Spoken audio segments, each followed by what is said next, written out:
masasayang alaala about Ricky Dabao, Mr. Cesar Montano. Hey! Ikaw, sa lari.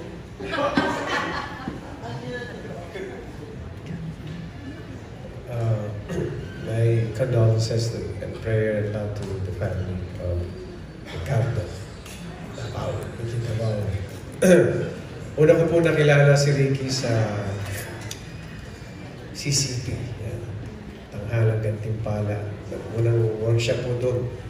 Unang workshop po doon ko siya nakilala. Tagal na.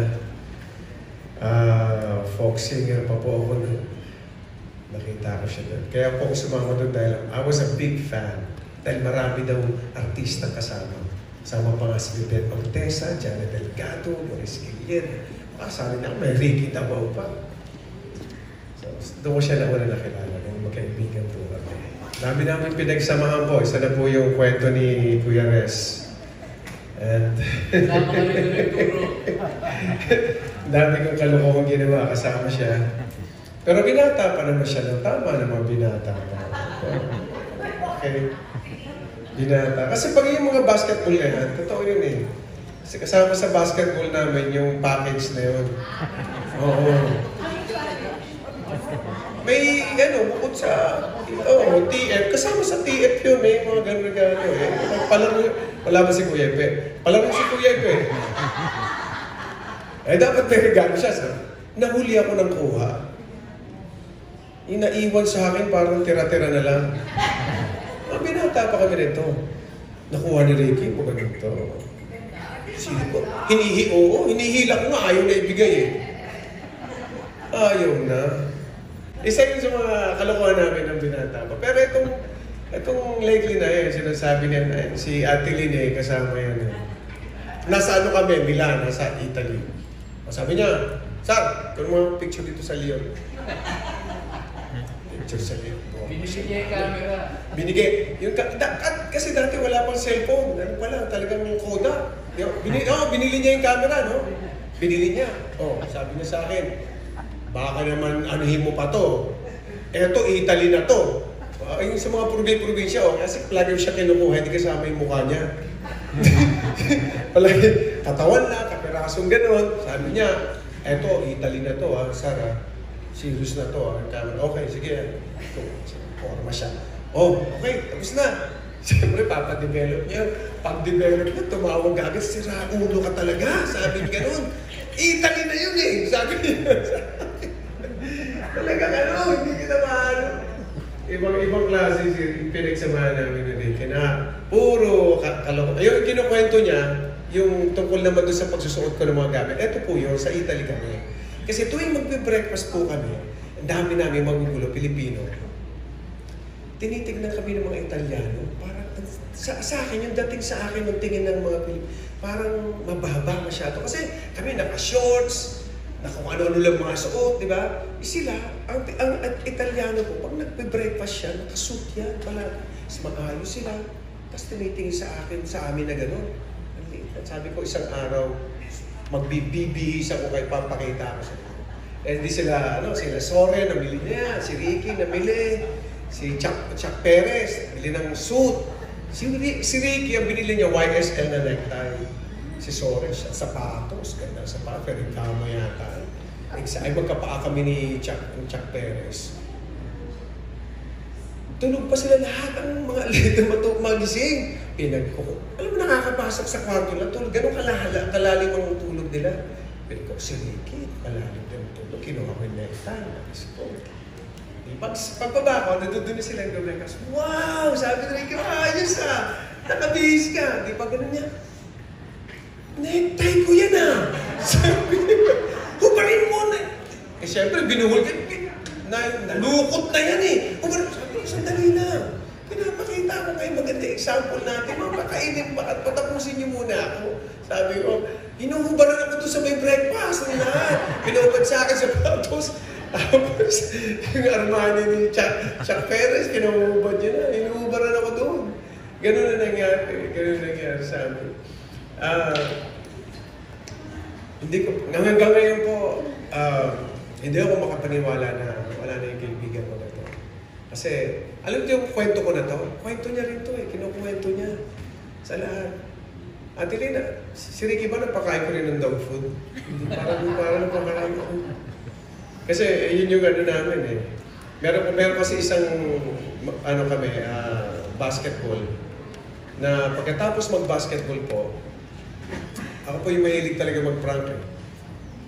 Gutom na kami, so magdi-dinner na dapat. Siyempre, pagkatapos ng basketball shower, bago dinner. Eh, siyempre, puro artista kasama. Sina Boyet, Tilunod, sina Pete. Ang tagal magbihis, di ba?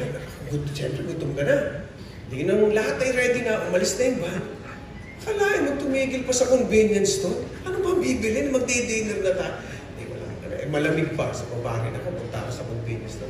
Pagkakita ko, merong dog food na parang tetra pack lang. Sa biskuit. Oo, parang biskuit ang dating eh. Pero nandun sa may cashier. Tumingin ako sa van. Ito, pinili ko kagad. Tapos bumili akong chewing gum. Sila Dennis Roldan, sila Atoy, Dennis Padilla, Atoy ko, Joe Diaz, yan. Nasa harapan si Kuya Pipo noon at saka si Ate Lina, nasa harapan tabi ng driver, kami lahat dito sa likod. Alam mo, pagpasok mo ng van, gutom na kami lahat, umuwi ako kunyari, ng chewing gum. Pagpasok ko, lahat ng kamay, pumasok ng gano'n sa may, ano na. Pero, siyempre si Dennis Padilla, nagbibir pa eh. Pulutan eh. Ganun ang ginagawin pa niya eh, yung dog food eh. Tapos, gumanon ako sa harapan. Pag gano'n ko sa harapan, hindi kumuha si Kuya Pipo, ang kumuha yung napakabait niyang wife, kumuha. Kumuha si Ate Lee. Ang nakapansin si Joe Diaz, sabi ni Joe, ano yung kinakain mo? Dinarap ko sa kanya, may picture ng aso. Sabi ni Joe, dog food! Sabi niya. Bukasan ng bintana. Nung gabi na yon, sa dinner, naku, tinatry niya lang lahat lasunin ako para makaganti lang. So, siyempre, hindi ko iniiwan yung drinks ko kasi pag iniiwan ko yan, hawak ko. Pag iniiwan ko, hindi ko na binabalikan. At saka hindi lang nangyari doon sa lahat ng mga party pa. Nakaabang lahat sa akin yan. Kaya hindi ko malaman kung ano yung mga pinagkakain ko eh. Sa mga party ng artista pag may mga celebrity. Maraming humahunting po sa akin eh. Yun po. But, okay. Higit sa lahat po, ang pinagsamahan namin ay parang kapatid ko po yan. Ito yung makikita ko yung biruan namin, pinagsamahan namin. But Ricky Davao was a big inspiration to me as a person, as an actor. Totoo po yung sinasabi nilang seryoso siya, sobrang seryoso na as an actor. Magkasama kami sa tawag dito yung Acero, Star Cinema. Doon kami, pari siya, ako yung sang gano'n. Para kami, doon nagsimula yung aming bonding at saka, well, of course, yung mga laro namin ng basketball, mga gig namin. And kaya po ako naging serious actor din dahil tinitignan ko siya. Isa sa mga pattern ko. I want to be a serious actor like Ricky Davao. Sabi ko gano'n ba? Ayoko gusto ko, andun ako sa level na. Yan po yung Ricky Davao. Totoo po yun. One of the finest actors in the industry. Pag sinabi niya, Ricky Davao, kasama po yan. Sabi niya sa Ricky Davao. Hindi ko sinasabi dahil wala ka na. Totoo yun. Totoo po yun. So, he's a huge loss in the industry. At aside from malaking loss din sa mga kaibigan ko, si Davao. Hindi ako hanggang ngayon ko yung makapaniwala na wala na siya. Nakakalungkot lang, nakakalungkot po. But I'm sure lahat sa pinuntahan niya ngayon, and he's with our Creator, doon din naman tayo lahat pupunta. And that's our ultimate dream and desire. So sa pamilya po, my prayers, my love, and condolences. Ricky, marami nagmamahal sa'yo.